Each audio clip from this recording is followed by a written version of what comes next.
ہم لاکھ بیاں کرتے رہیں وصف محمد، ہم لاکھ بیاں کرتے رہیں وصف محمد، مدحت تو وہی ہے جو قرآن میں رقم ہے، جس کے لیے آیا ورفعنا لک ذکرک، جس کے لیے آیا ورفعنا لک ذکرک، اس ذات کی جتنی بھی ہو توصیف وہ کم ہے۔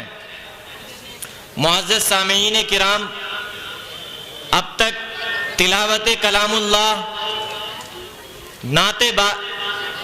تلاوت کلام اللہ، حمد باری تعالی، نعت نبی صلی اللہ علیہ وسلم کا دور بڑے ہی تذک و احتشام کے ساتھ جاری تھا، لیکن یہ بات مسلم ہے کہ نعت و تقریر کے درمیان حد درجہ اتصال ہے، کیونکہ نعت کی حیثیت اگر گلزار کی ہے تو تقریر کی حیثیت مرغزار کی ہے۔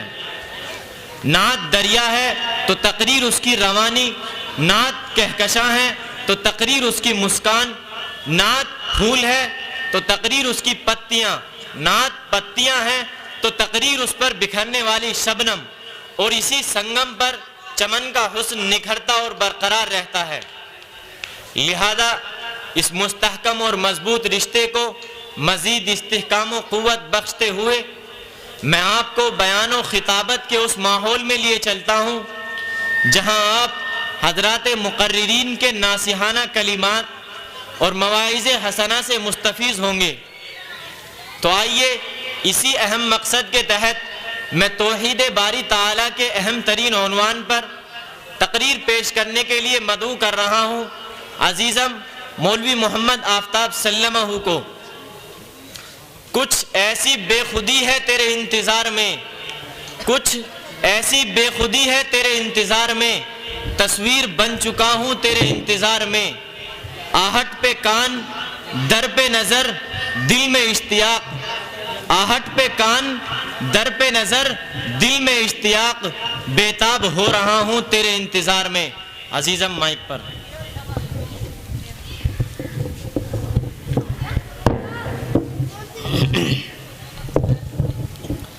السلام علیکم ورحمۃ اللہ۔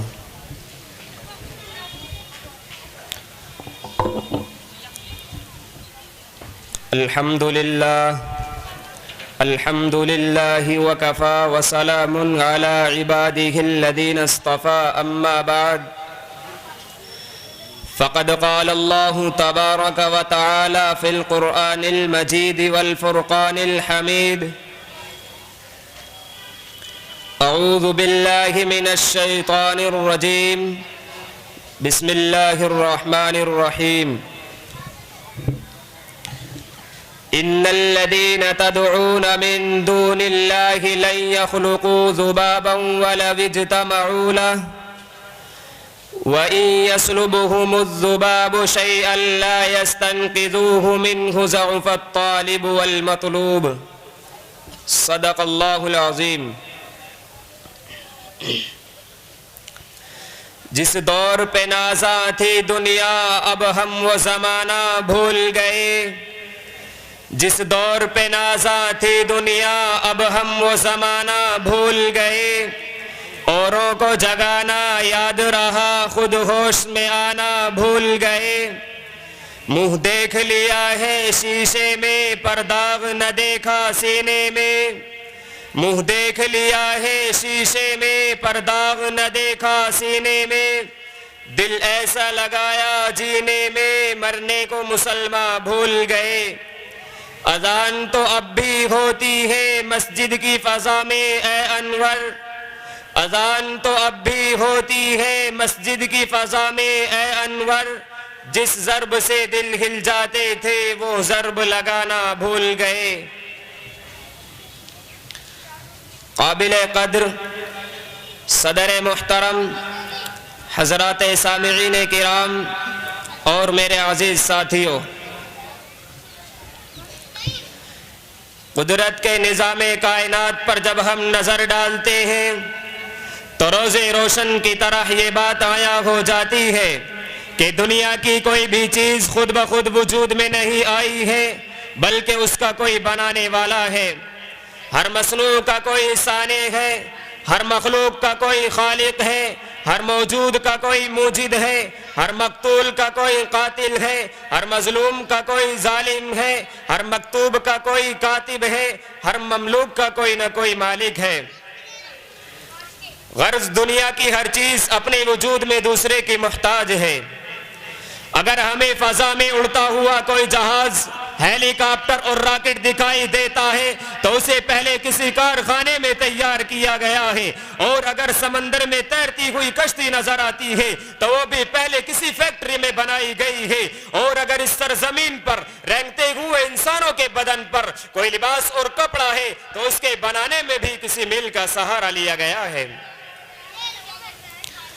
جب دنیا کی کوئی چیز بغیر بنائے نہیں بن سکتی تو ذرا سوچو تو صحیح کہ اتنا لمبا چوڑا نیلگو آسمان، یہ چوڑی چکلی زمین، اور یہ آسمان سے بات کرتے ہوئے اونچے اونچے پہاڑ، زمین پر بل کھاتی ہوئی ندیاں، لہلہاتے ہوئے ہرے بھرے درخت، رنگ برنگ کے پھول اور پودوں کا وجود کیسے عمل میں آ گیا؟ کیا ان چیزوں کا کوئی بنانے والا موجود نہیں؟ کیا ان چیزوں کا کوئی پیدا کرنے والا نہیں؟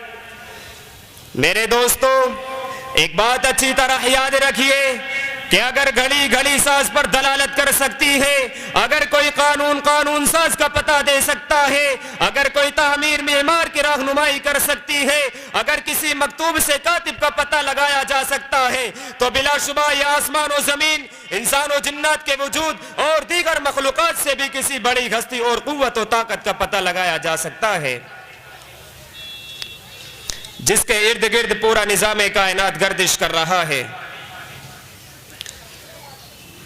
برادران محترم، ایک مسلمان عرب بدو سے پوچھا گیا کہ بتاؤ تم نے خدا کے وجود کو کیسے پہچانا؟ تو اس نے اپنے سادہ لوحی انداز میں جواب دیا، لیکن عجیب جواب دیا۔ اس کے الفاظ تھے: البحرۃ تدل علی البعیر وآثار الاقدام تدل علی المسیر فالسماء ذات ابراج والارض ذات فجاج والبحار ذات امواج کیف لا تدل علی وجود اللطیف الخبیر۔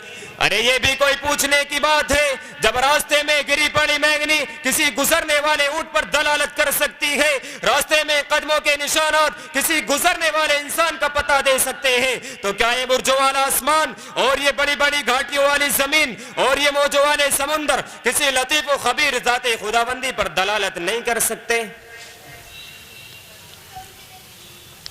اس بدو نے وجود باری تعالیٰ پر قرآن کریم کی کوئی آیت پیش نہیں کی، نہ اپنے استدلال میں کسی حدیث کا سہارا لیا، لیکن کیا کوئی مادیت، کوئی طاقت، کوئی فلسفی اس کے قوت استدلال کو توڑ سکتا ہے؟ برادران ملت، اب ذرا آئیے ہم آپ کو قرآن کریم کے ان آیات کی طرف لیے چلتے ہیں کہ جن آیات میں اللہ تبارک و تعالیٰ نے بہت خوب وضاحت کے ساتھ اپنے وجود کو ثابت کیا ہے۔ سورہ زاریات کو اٹھا کر کے دیکھو، دلائل آفاقی اور انفسی کی طرف اشارہ کرتے ہوئے خدا کا یہ فرمان ملے گا: وَفِي الْأَرْضِ آیَاتٌ لِّلْمُوقِنِينَ وَفِي أَنفُسِكُمْ أَفَلَا تُبْصِرُونَ۔ اور اس روئے سرزمین پر ذرا چل پھر کر کے دیکھو اور خود اپنی ذات کے اندر غور کرو تو خدا کے وجود پر ایک دو نہیں بلکہ سینکڑوں دلائل تم کو مل جائیں گے۔ اور اگر تم کو اس بات پر یقین نہیں ہے تو پھر آپ ہمیں بتاؤ کہ پہاڑوں کے لال و گوہر کی پرورش کرنے والا کون ہے؟ زمین کے نیچے سے من و وزن کی مٹی کو پھاڑ کر پودے کے نرم و نازک کوپل کو کون نکال رہا ہے؟ ایک ہی درخت سے مختلف رنگوں کے پھول کون اگا رہا ہے؟ اونچے پہاڑ کے پتھر سے پانی کا چشمہ جاری کرنے والا کون ہے؟ سبز چارے کو خالص سفید دودھ بنا کر جانوروں کے تھن سے کون نکال رہا ہے؟ اور ذرا چھاٹے مارتے ہوئے سمندر کو دیکھو، ایک طرف میٹھا پانی بہہ رہا ہے تو دوسری طرف نمکین پانی جاری ہے، دونوں میں کوئی دیوار نہیں ہے، کوئی آڑ نہیں ہے، پھر بھی اختلاط کے بغیر دونوں مدتوں سے اپنے اپنے سمت روا دوا ہے۔ ارے بتاؤ اس پر کس کا حکم چل رہا ہے؟ پالتا ہے بیج کو مٹی کی تاریکی میں کون؟ پالتا ہے بیج کو مٹی کی تاریکی میں کون؟ کون دریاؤں کی موجوں سے اٹھاتا ہے سحاب؟ کون لایا کھینچ کر پشچم سے بادے سازگار؟ کون لایا کھینچ کر پشچم سے بادے سازگار؟ خاک یہ کس کی ہے، کس کا ہے یہ نور آفتاب؟ اور ذرا یہ بھی بتاتے چلنا کہ تم کو منی کے ناپاک قطرے سے کس نے پیدا کیا؟ تمہارے سارے اعضاء کو صحیح سالم کس نے بنایا؟ تم کو عقل و خرد دے کر حساس کس نے بنایا؟ اشرف المخلوقات کا درجہ کس نے دیا؟ مسجود ملائکہ کس نے بنا دیا؟ ارے ان تمام سوالوں کا جواب کیا دو گے؟ یہی نا کہ ان تمام چیزوں میں وہی ایک طاقت کار فرما ہے جو ساری طاقتوں کا مالک ہے، جو آسمان و زمین کا خالق ہے، جو تمام انس و جن کا رازق ہے، جو لم یلد ولم یولد ہے، جو قدیم بالذات ہے، جس کے لئے نہ کوئی ابتدا ہے نہ جس کے لئے کوئی انتہا، نہ جس کے لئے کوئی جہت ہے نہ جس کے لئے کوئی مکان و زمان، وہ ہر قسم کی حدود و قیود سے پاک ہے، اس لیے وہ اپنے لیے اول بھی ہے اور آخر بھی، جو ہوا اسی کے حکم سے ہوا، جو ہو رہا ہے اسی کے حکم سے ہو رہا ہے، اور جو ہوگا اسی کے حکم سے ہوگا، جس کو عربی میں الہ یا اللہ، فارسی میں خدا، سنسکرت میں اوم اور انگلش میں گاڈ سے تعبیر کیا جاتا ہے۔ ہر شے کو تیری جلوہ گری سے ثبات ہے، ہر شے کو تیری جلوہ گری سے ثبات ہے، تیرا یہ سوز و ساز سراپا حیات ہے۔ محترم دوستو، ہم تمام مسلمانوں کا یہ عقیدہ ہے کہ رب دو جہاں پالنہار عالم کوئی ہستی ہے، اور وہ صرف ایک ذات ہے جس کا کوئی شریک و سہیم نہیں، وہ کسی کے تعاون کا محتاج نہیں، تنے تنہا وہ ذات ذرات سے لے کر پہاڑ تک، زمین سے لے کر آسمان تک ساری چیزوں کا خالق و مالک ہے، جو احکم الحاکمین ہے، جو تمام بادشاہوں کا بادشاہ ہے، پورا نظام کائنات اسی کے حکم پر رواں دواں ہے۔ قرآن کہتا ہے انما الہکم الہ واحد، کہ تم سب کا پروردگار و پالنہار، روزی دینے والا، مارنے والا اور جلانے والا صرف وہی خدا کی ذات ہے، اور اس میں ہمیں کوئی شک بھی نہیں، اس لیے کہ کلیکٹر اور ڈی ایم بھی ہر ضلع کا ایک، مدرسے کا محتمم ایک، پرنسپل ایک، چیف جسٹس ایک، اور ہر انجمن کا صدر ایک ہوتا ہے۔ اس لیے برملا یہ کہا جا سکتا ہے کہ خالق کائنات، معبود و الہ بھی صرف ایک ہے، اگر دو ہو جائیں تو سارا نظام درہم برہم ہو جائے گا۔ ارشاد ربانی ہے لو کان فیہما آلہۃ الا اللہ لفسدتا، کہ اگر چند معبود ہوتے تو آسمان و زمین کا یہ سلسلہ بہت پہلے ٹوٹ چکا ہوتا۔ بس میں اس شعر کے ساتھ اپنی تقریر کو ختم کرتا ہوں۔